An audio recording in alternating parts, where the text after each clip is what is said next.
I left for 15 days. When I came back, my daughter-in-law stood in my bedroom and said, "This is mine now." What would you do if someone tried to erase your presence from your own home, not with violence, but with a smile? This is a true-to-heart story of quiet betrayal, buried power, and one woman's silent war to reclaim not just a room, but her identity. If you've ever felt overlooked, underestimated, or pushed aside by those you once welcomed with love, this story is yours too. Stay until the end. Because she wasn't ready for the reply that changed everything. I had been gone for just 15 days. 15 days that were supposed to be peaceful. A short trip to visit an old friend, to rest my bones, to breathe. I left my home exactly as I always did, my bed neatly made, my curtains half open to let in the afternoon light. My husband's picture on the nightstand beside the small lamp that still flickered on and off when the socket got tired. Everything was as it should be, but when I came back, something felt wrong. The moment I stepped inside, the air was different, unfamiliar, almost hostile. It smelled like fresh paint mixed with a kind of perfume I didn't own, the expensive kind you'd smell on a woman who never cooked a meal in her life. I paused at the doorway, my suitcase still in my hand, and listened. The silence was too neat. It didn't sound like my house anymore. My fingers tightened on the handle of my bag. The hallway looked cleaner than usual. Too clean, too perfect. A vase that used to hold my dried roses was gone. In its place, a tall white sculpture stood proudly on a new glass console, a sculpture I had never seen before. My pulse quickened. I didn't call out. I didn't even breathe too loud. My body knew something my mind hadn't caught up to yet. I moved slowly down the corridor, my shoes echoing on the polished floor. The door to my bedroom, my sanctuary for more than 25 years, was slightly open, a crack of light spilling into the hallway. It wasn't warm light, though. It was white, sterile, cold. I reached for the doorknob with trembling fingers. The metal felt cool against my skin. For a second, I hesitated, afraid that opening that door would change something forever. And I was right. When I pushed it open, the world I knew stopped. My bed was gone. The heavy mahogany bed that my late husband and I had bought when we were newly married. The one where I had nursed my babies, where I had cried through the nights after he died. It had vanished. In its place stood a modern white frame covered with fluffy gray and silver pillows that looked like they belonged in a magazine, not in my home. The walls that used to be painted a soft peach, the color of sunrise, were now a lifeless shade of gray. Every photo, every trace of the life I had lived in that room was gone. I stepped inside, numb. My feet moved on their own. The window curtains were new, the carpet replaced. Even the smell was different, like an unfamiliar person had taken root in my most private space. Then I saw it, the empty space where my husband's picture used to sit. That's when my knees almost gave out. Before I could gather my breath, a voice came from behind me. "Do you like it, mother-in-law?" Sweet, almost polite, but dripping with poison. I turned around slowly. There she was, Valerie, my daughter-in-law, standing at the doorway with her arms crossed, a smile that didn't reach her eyes. She looked perfect, as always. Her nails were fresh, her hair styled, her dress a deep wine color that probably cost more than my entire wardrobe. For a second, I couldn't speak. My throat felt tight, like the air had been sucked out of the room. What did you do?" I managed to whisper. She smiled wider. "We redecorated," she said casually, running her hand along the new gray wall as if she were showing off a painting. The house needed a change, something more modern, more functional. I looked around again, trying to make sense of her words. "We?" She nodded proudly. "Robert and I. This room is perfect for us. It has better light, more space. So, we decided it should be ours now." For a moment, all sound vanished. The ticking of the clock, the hum of the air conditioning, even the sound of my own heartbeat disappeared. I stared at her, at this woman who had married my son, who now stood inside my bedroom, telling me it belonged to her. She looked like she had just claimed victory in a battle I didn't even know I was fighting. My hands began to tremble, but I clasped them tightly together. I wouldn't give her the satisfaction of seeing me lose control. "Where are my things?" I asked quietly. "In the garage," she said, waving her hand dismissively. "Everything's safe, don't worry. We even set up the guest room for you. It's smaller, yes, but you don't really need that much space at your age, right? Plus it's closer to the kitchen, easier for you." Her tone was light, almost caring, but each word sliced into me like a blade. She smiled one last time, her eyes glinting with something cold. "Welcome home." I looked around once more. The empty walls, the missing photos, the ghost of the life I had lived. And I realized something I hadn't wanted to admit. This wasn't my home anymore, at least not until I made it mine again. I stood frozen in the doorway, unable to step forward or retreat. My eyes drifted from the new bed to the blank wall where my photographs once hung. Everything felt unreal, as though I had slipped into someone else's life. She moved closer, deliberately, her heels clicking faintly on the hardwood floors. Valerie's posture was confident, arms swinging slightly as she surveyed the space she had taken over. I hardly recognized my own room anymore. The soft peach walls, my pick after hours of deliberation, were now painted a flat, impersonal gray. The frames that once held my family's smiling faces were gone, replaced by sparse, minimalist frames. The dresser, once rich mahogany, was pushed aside, revealing bare wood beneath. My clothes, the scent of my lavender sachets, even the carpet, all stripped away, as though the room had been scrubbed clean of me. She walked to the center of my space, every step measured. I watched her, every inch of her reclaiming what was mine. Her presence loomed large in the room. She paused by the window, pulling back soft curtains that I used to leave half open, letting in sunrise light. She pulled them back fully, flooding the room with harsh, midday brightness. She liked the light, she said. More visibility, more approval. I wanted to speak. I wanted to scream, but the sound never came. Instead, my mouth felt dry, my voice faint. "You replaced everything," I managed, my voice small in the vast emptiness. She turned, satisfied. "We updated it," she replied, crossing her arms. "It's cleaner now, less clutter, more elegance." She looked at me like she expected me to nod, be grateful, except that her version of elegance had pushed me out. I swallowed. My heart pounded. My limbs felt heavy. "Where are my photographs? My things?" She smiled, but her eyes didn't. "All in the garage, well preserved. Don't worry, mother-in-law." That last word felt like a taunt. She stepped past me now, walking toward the closet. She opened it slowly and paused, as though absorbing the emptiness. There were racks of designer clothes and shoes, items I had never seen her wear before, items I might never afford. She touched a jacket softly, eyes tracing the lines. She made herself at home. Watching her do that, sliding her fingers over fabrics she never earned, standing confidently in my retreat, I felt a mixture of rage and disbelief. Her smile was smug now. She turned to me. "This fits me better." The words landed heavier than any hammer. I closed my eyes briefly, tasted the sting of tears I refused to shed. When I opened them, I tried to steady my posture. Nothing fits here except what belongs to me. Valerie looked puzzled, then amused, as if this was merely another annoyance she'd sweep away. "Mother-in-law, stop being dramatic. We didn't mean for this to hurt you. You're just being emotional."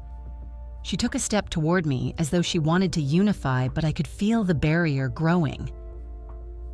My hands curled into fists behind me, but instead of lashing out, I spoke, quietly but with steel. "Don't call me emotional when you've taken everything I built." She blinked. A tremor flickered in her eyes. Surprise, perhaps, or the shock of being challenged, but she recovered fast. Well, maybe it's time you accept that things change. Her tone was soft, patronizing. She raised her voice slightly. Robert and I needed this room more. It's bigger, better lit. Everything you have here is impractical now. I forced myself not to cry. I refused to hand her that victory. I took a single step forward, bridging the distance between us. My chest tightened. Yes, this room was yours now because you seized it. But don't forget, I built it. You moved into it, and you'll never erase what's mine. Her eyes flickered. Her lips parted. She started a sentence, then closed her mouth. I held her gaze. She swallowed. She paused. Then she laughed. A short, brittle laugh. "You're ridiculous," she said. But it lacked conviction. I didn't respond. I turned away, walked to the door. The room felt alien under my bare feet. Before I left, I glanced back one last time, at her in my space, standing tall, confident. And I promised myself I would reclaim not just this room, but my place in this house and in my life. That night, the house didn't feel like home anymore. It felt like a stranger's house, one that wore my memories like borrowed clothes. Every sound felt unfamiliar. The refrigerator's hum, the creak of the stairs, even the ticking clock in the hallway. All of it sounded louder, sharper, as if the walls themselves were warning me. I didn't go into my room again. I couldn't. I slept in the small guest room downstairs, the one that used to hold extra boxes and Christmas decorations. The bed was narrow and hard. The window faced the streetlight, which flickered all night. I lay there staring at the ceiling, trying to process what had happened. Every time I closed my eyes, I saw Valerie's face, that smug, victorious smile as she stood in my space. And somewhere in the house, above me, I could hear laughter, her laughter. It drifted through the ceiling, light and cruel, echoing down like poison. When I finally drifted into a shallow sleep, I dreamed of my late husband, Louis. He was standing by the doorway of our old bedroom, smiling softly. "Don't let them take what's yours," he said. "Not your house, not your peace." I woke up with tears on my cheeks. The next morning, I decided to keep quiet. I needed to see what their plan really was. I needed to understand why. So I watched. Valerie owned the house now, or so she acted like it. She walked through every hallway as if she had designed it herself. She moved my kitchen utensils, replaced my old ceramic pots with sleek white ones she bought online. "They look cleaner," she said. Cleaner. As if everything I touched was somehow tainted. When I made breakfast, she would come in wearing her silk robe and perfume that filled the room before she did. "Mother-in-law, don't bother with that old coffee pot," she said one morning. "Robert and I bought an espresso machine. You just press a button. Simple." She smiled, sipping her coffee with pink manicured fingers. "You'll love it if you can figure it out." Her tone was always sweet, but her words were dipped in acid.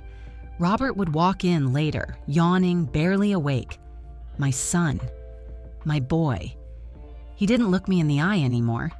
He'd kiss Valerie's cheek, pour himself coffee, and pretend nothing had changed, as if turning my life upside down was normal, as if I should just adapt.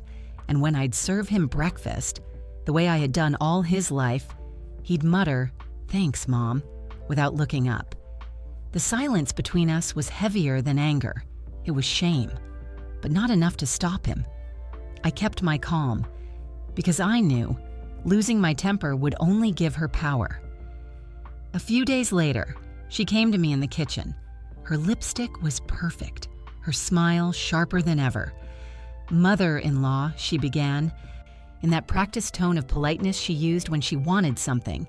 "I've been thinking, the guest room looks so dull. Maybe you should decorate it a bit. You know, to make it yours." Mine. The words stung. I forced a small smile.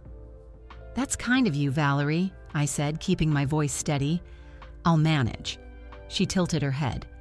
Oh, and don't worry about your old furniture in the garage. We'll take care of it soon. It's just in the way. In the way? My husband's dresser, my mother's mirror, my wedding photographs. In the way. I could feel my nails dig into my palms, but I smiled. Always smiled, because I wasn't ready to strike yet. That evening, as she poured wine for herself and Robert, I stood at the counter washing dishes. The sound of their laughter filled the room again. She leaned closer to him, her voice playful but loud enough for me to hear. "I think your mom's getting tired, Robert. Maybe it's time we start thinking about what's next." "What do you mean?" he asked. "Well," she said, swirling her wine, "she's older. She needs rest. Maybe it's time we find her a nice little place, smaller, more manageable. She can't keep up with this big house forever." I froze. The dish slipped from my hand into the sink. They went silent for a moment, then she laughed softly. "I'm joking," she added quickly, but I knew she wasn't. I looked at my son. He didn't laugh. He didn't disagree either. He just looked down, swirling his drink, silent. And in that silence, I understood everything. This wasn't about decoration or comfort or modernizing. It was about replacing me, piece by piece, until I no longer existed in my own home. But I wasn't going to let that happen. Not again. Not after everything I'd sacrificed to build this house. That night, I stood in front of the mirror in the guest room, my new prison, and whispered to my reflection, "They think I'm weak. Let them, because when I strike back, they won't see it coming." And with that, I smiled. Not a sad smile, a dangerous one, because their poisoned welcome had lit something inside me that I hadn't felt in years. Fire. For the next few days, I acted as if nothing had happened, as if I had accepted my new place in this house, the corner of the guest room, the small table in the kitchen, the quiet chair by the window. Valerie believed me. She thought I was defeated, and that was her first mistake. Every morning, she paraded around in her silk robes, humming to herself, leaving the faint trail of expensive perfume behind. The house had become her stage, and I was just a silent audience member she didn't think could clap back. She moved my things, rearranged my shelves, claimed new spaces each day. The living room, hers. The kitchen, shared. The dining room, family only. And by family, she meant her and Robert. But I didn't complain. I smiled, I nodded. I made her coffee every morning and served it just the way she liked. 2 spoons of sugar, a little foam. She thought I was being kind. In reality, I was watching, listening, collecting. Because sometimes silence is the loudest strategy. The first sign that something deeper was going on came on the 3rd day. Robert left early for work, his briefcase half-zipped, his shirt untucked. He looked more nervous than usual. He'd stopped talking much, barely making eye contact. Valerie, on the other hand, was radiant. She'd put on makeup just to go to the salon. Before she left, she paused by the door and said, "Mother-in-law, I'll be gone for a few hours. Try not to make a mess, okay?" Then she laughed, like it was a joke. I smiled politely and waited until I heard her car pull out of the driveway. Then I moved. For the first time since coming home, I went upstairs, slowly, quietly. The sound of my steps on the wood was like thunder in the still air. When I opened the door to what used to be my bedroom, the smell hit me. Her perfume, sweet, heavy, suffocating. I stepped inside anyway. Everything was arranged perfectly, too perfectly. The bed was made, the floor spotless, the dresser lined with creams and perfumes. I ran my fingers along the surface of the desk, smooth glass recently cleaned. Then I saw it, a small stack of papers in the half-open drawer, receipts, furniture, paint, curtains, a new chandelier, thousands of dollars spent on home improvements. I frowned. Where had that money come from? Deeper inside the drawer, I found something else, a yellow folder. Inside, a few printed pages from a website about property ownership through investment and cohabitation. Highlighted lines caught my eye.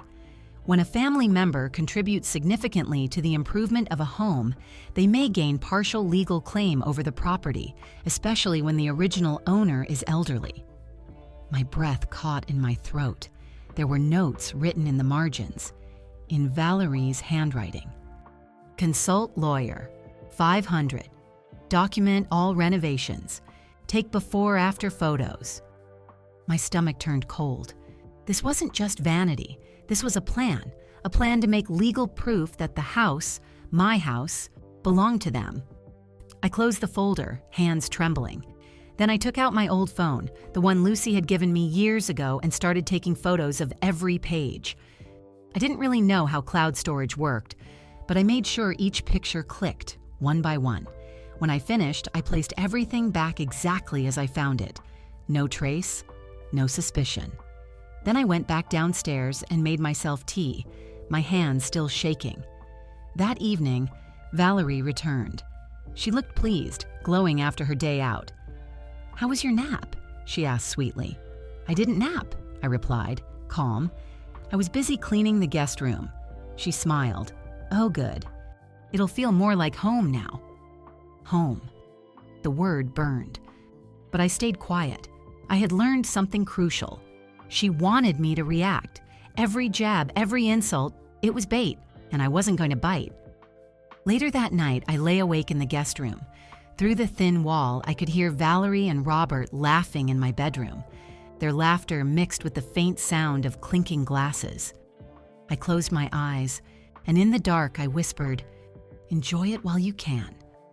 Because now I knew what she was after, and I knew exactly who could help me stop her. The next morning, I opened my old address book. My fingers stopped at a familiar name, Lucy. My daughter, my fighter. The one who had built her own life far away from this madness. The one I hadn't wanted to worry. But now, I had no choice. I took a deep breath, picked up the phone, and dialed her number. It rang 3 times before she answered. "Mom?" Her voice was warm, concerned. "Lucy," I said, my voice trembling slightly.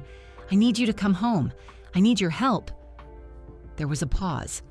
Then her tone changed, firm, protective. "What happened?" I swallowed hard, looking toward the ceiling where Valerie and Robert were laughing again.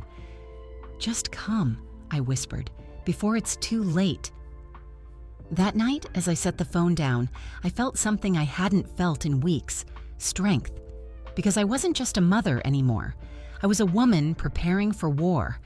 And this war would be silent, patient, and ruthless. Lucy arrived late that afternoon. When I opened the door, she looked weary from travel, but alert. She hugged me gently like she was greeting a part of herself she'd missed. In her eyes, I saw protection, strength. The reckoning we both needed. We sat at the kitchen table, its surface still cold from Valerie's changes. Lucy pulled out her laptop, a slim silver machine that glinted in the afternoon light. She asked me to show her everything I had found, the folder, the receipts, the whispered suspicions.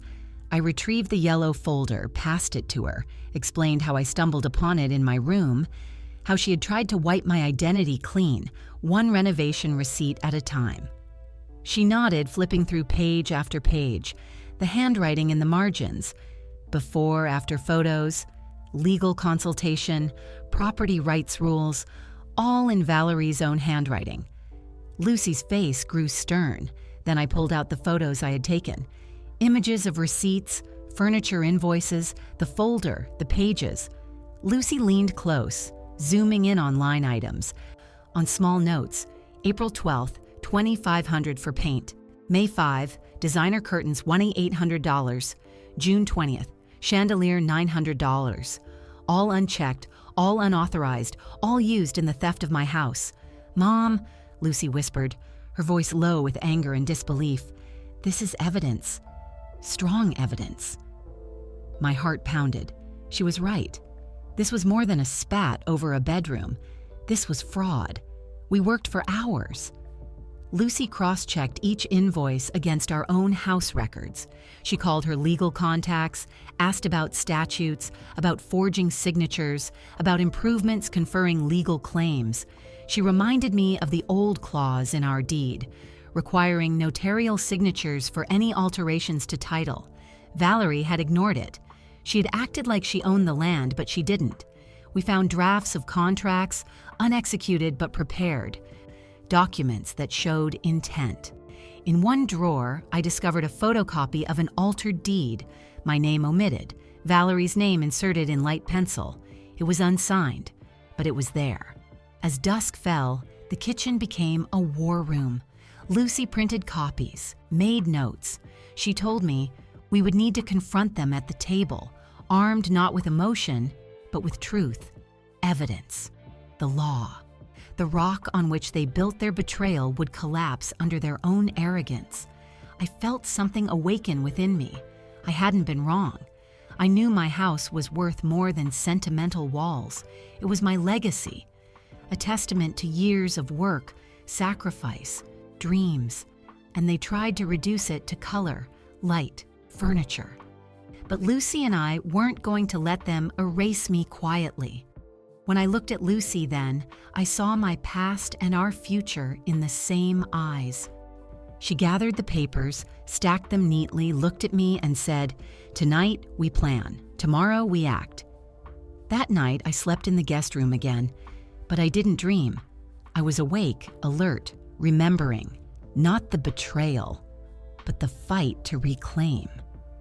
We scheduled it for midday. The dining room table, once the heart of our home, was cleared and ready.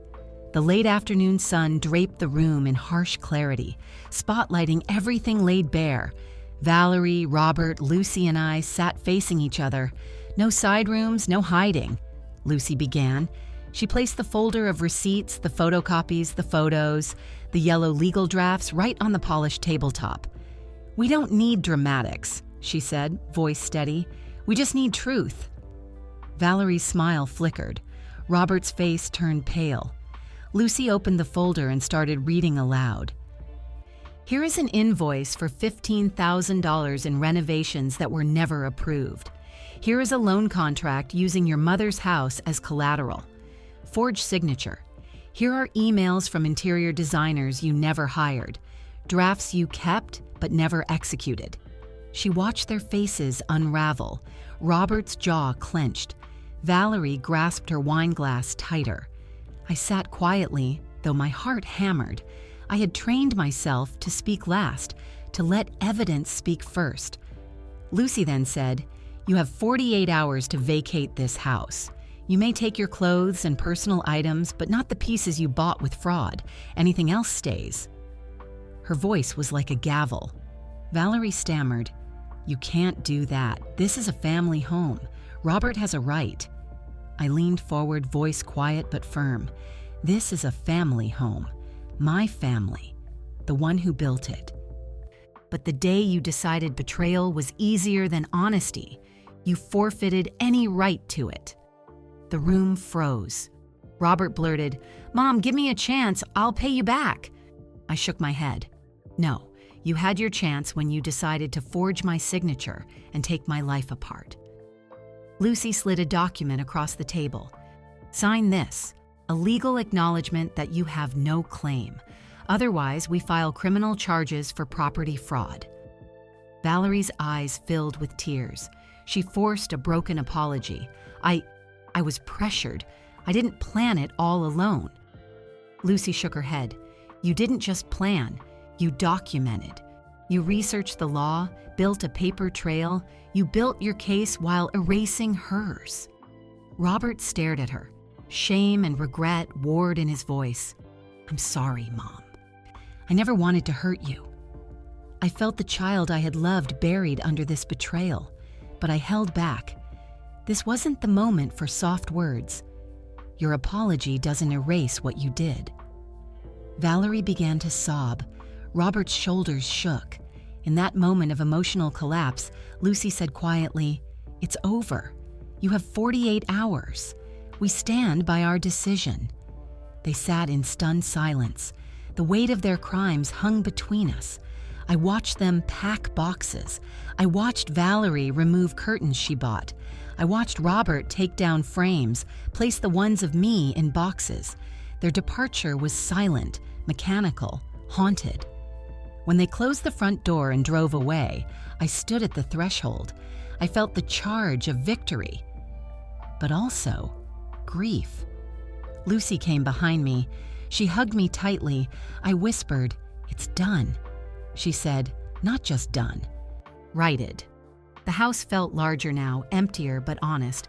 I had reclaimed not just bricks and mortar, I had reclaimed my dignity. Tears came then, but not of sorrow. Tears of release, of strength, of the wound finally exposed. I turned to the living room where Valerie's abandoned designer lamps lay dusty. I turned to the walls, the space that had once been mine. I whispered, "I'm home again." In that moment, I felt something new. Peace. Pride not from denial, but from truth. This house was mine. This life was mine. And nobody, not a daughter-in-law, not a son, not betrayal itself, could take that again. The next morning, the silence in the house felt different. Not empty, but expectant. It was the kind of quiet that follows reckoning. I moved through each room methodically, like someone surveying damage after a storm. My feet touched the floorboards I knew by heart. The air carried fragments of perfume, bits of dust, smudges that betrayed hurriedness. But nothing was foreign anymore. Lucy was beside me, unwrapping boxes, helping me carry out old furniture, lifting portraits from storage, careful hands undoing the changes Valerie forced. Together, we worked without needing many words. We were reclaiming, piece by piece. I walked into my bedroom, my sanctuary, and watched as Lucy carried back my mahogany bed frame, dusting off corners, straightening linen, bringing my quilt back into place.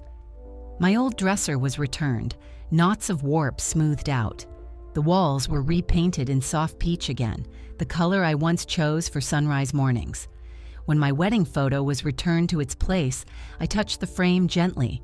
I could feel the weight of time, the weight of loss, the weight of survival in that single frame. Neighbors peeked through windows. Some nodded, giving me courage with their quiet support. Mrs. Lupita from across the street dropped off a loaf of bread. "Welcome home," she said quietly. It meant more than she knew. Each day after, Lucy stayed. She helped me sort through boxes, labeling, discarding what was broken beyond repair, restoring what could be saved.